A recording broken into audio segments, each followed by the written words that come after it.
circulatory system. In this module, we are going to discuss on the topic about what is circulatory system, the compositions of the circulatory system in detail, and the functions of the circulatory system. So let's get started. What is circulatory system? All parts of the body need nourishment and oxygen. The metabolic waste should also be removed from the body. The multicellular organisms have division of labor, so a system is needed for transportation and exchange of materials between the various parts of the body. These functions are carried out by extracellular fluid which flows throughout the body. This flow is termed as circulation, and the organs which are concerned with it, they form the circulatory system. So, all the parts of the body that helps the transportation of the various materials in the body are collectively constitutes circulatory system. Circulatory system is of two types, open and closed. Open circulatory system, here the blood flows through a large open spaces. This type of system can be found in cockroach, mosquito, grasshopper, etc. The closed circulatory system, here the blood flows through the blood vessels, and this type of system can be found in the earthworms, human beings. Composition of circulatory system. Circulatory system is a closed network which constitutes of three major components. First is the blood, second blood vessel, and the third is heart. Blood, it is the main vehicle that supplies digested food, oxygen, hormones, and it eliminates carbon dioxide, excretory products, excess of salt, excess of heat to and from various body parts. The second is the blood vessel. They are highly branched tube or channel through which the blood circulates in the body. And lastly, the third part is the heart. It is an organ inside the human chest that sends the blood around the body. So let's discuss about these three types, the three major components of the blood circulatory system. The first one is blood. Blood is a bright red when it is oxygenated, and it is dark red in color when it is deoxygenated. It is a saltish in taste, slightly alkaline in nature, heavier than water, and viscous sticky fluid. It always keeps on circulating through the body vessels. Blood has the property of clotting at any injury, and it prevents the loss of blood. If we talk about the functioning of the blood, it transports the respiratory gases such as carbon dioxide, oxygen. It transports the digested food such as glucose, amino acid. It helps in the transportation of the excretory materials, for example, the nitrogenous waste to the kidney. It transports the hormone. The blood, it distributes the heat, thereby regulating the temperature of the body. It also maintains the water balance in the body. It fights against the foreign bodies, provides protection from infection, and carries antibodies to provide immunity. The blood, it contains mainly two parts. The first part is the plasma, and the second is the cellular elements. About 45% of the blood is made up of these corpuscles, and 55% is made up of the plasma. So let's now we are going to discuss about these composition of the blood one by one. First is the plasma.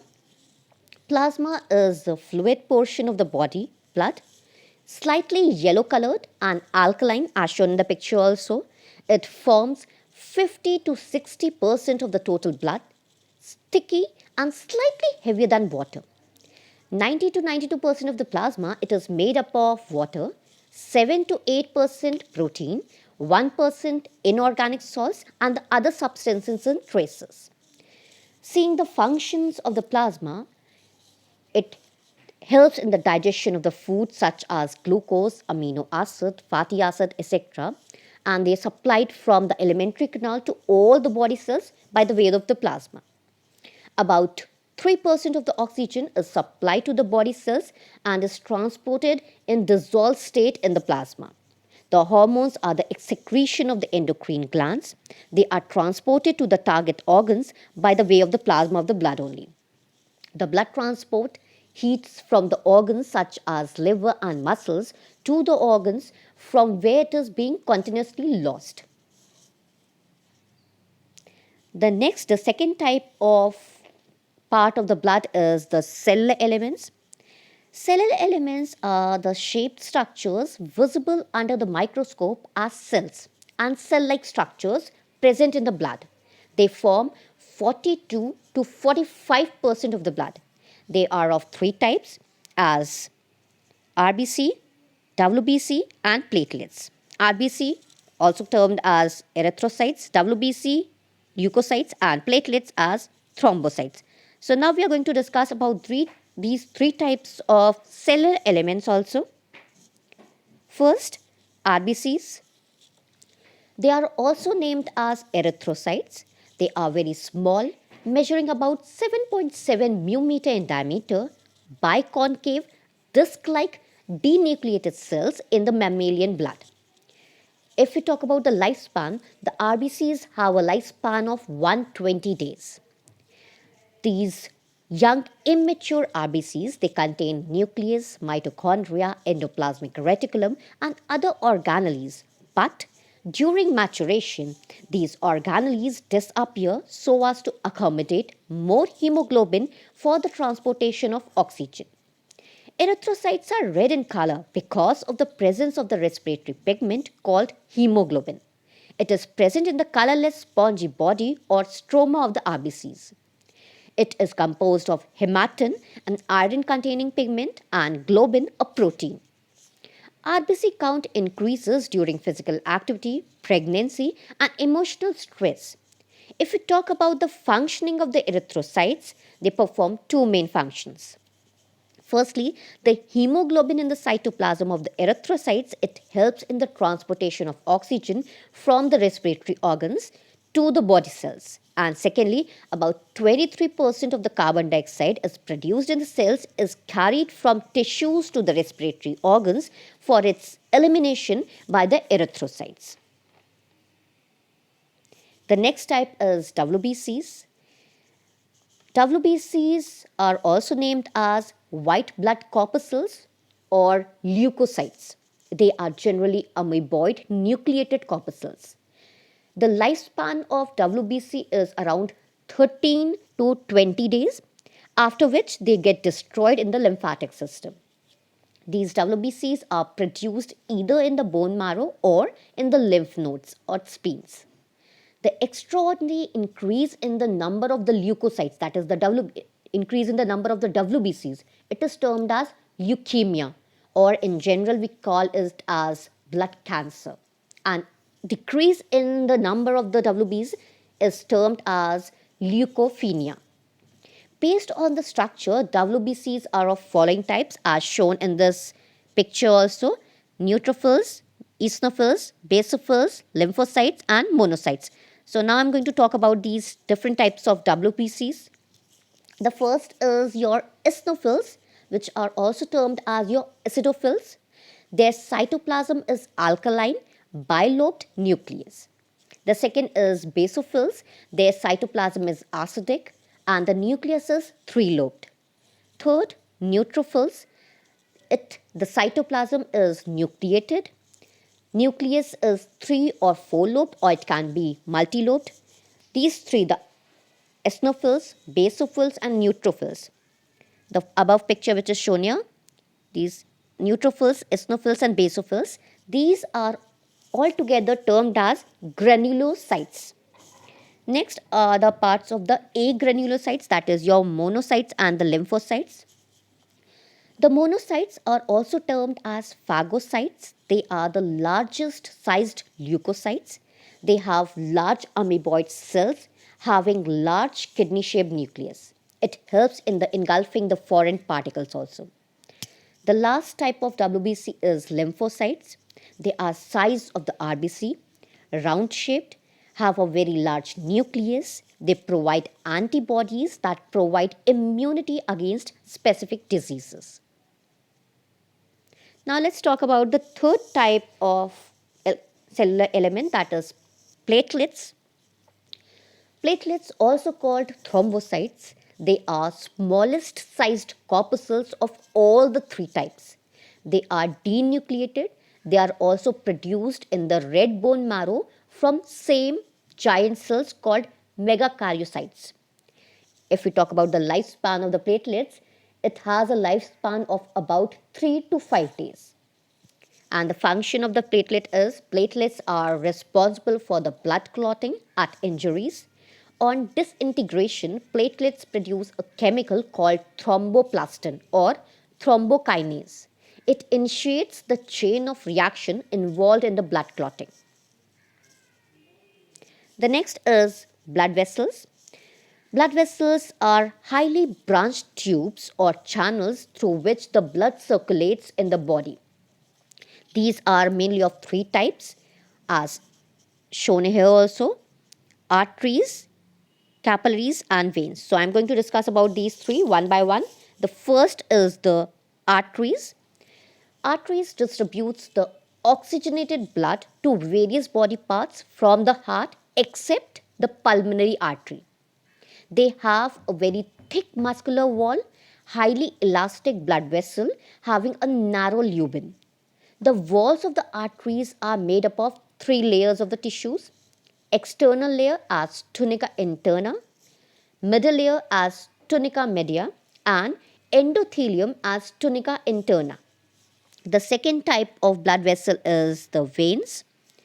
Veins collect deoxygenated blood from all the body parts to the heart except the pulmonary vein, which carries the oxygenated blood. The walls of the vein is very thin and less elastic in comparison to the walls of the arteries. Reason of very thin and less elastic walls is the blood is not pumped into these veins with a very pressure. The third type of blood vessel is the capillaries. Capillaries are very thin walled, single celled narrow vessels. Its thin walls facilitate the exchange of various materials between the blood and tissue through the walls of the capillaries.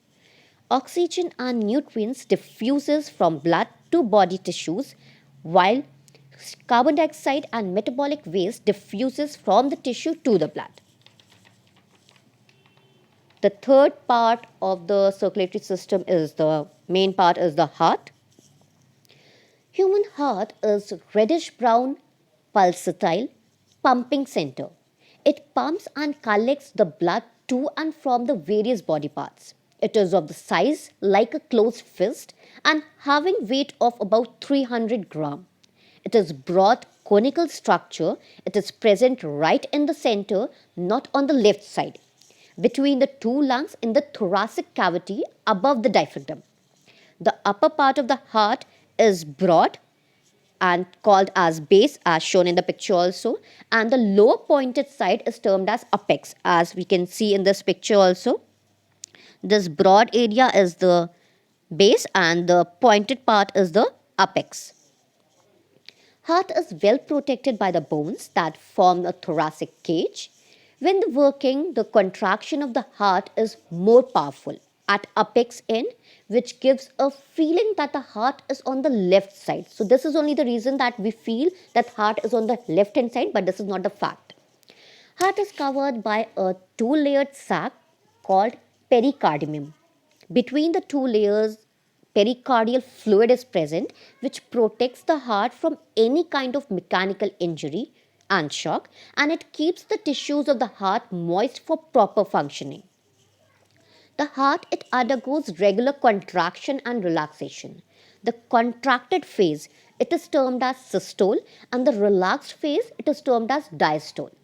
During systole, the volume of any chamber decreases and the pressure increases. Whereas during a diastole, the volume of the chamber increases and the pressure decreases. By using a stethoscope or applying an ear near the position of the heart, we can hear mainly two sounds as lub and dub. The first sound, lub, is a very long booming sound, and the second sound, dub, it is a very short but sharp sound. To register the heart sound as tracing on the moving film or paper, it is termed as phonocardiography. Now let's discuss about the structure of the heart. Heart is a hollow, highly muscular and highly specialized blood vessel. It undergoes rhythmic beating. The heart consists of mainly four chambers such as two auricles and two ventricles.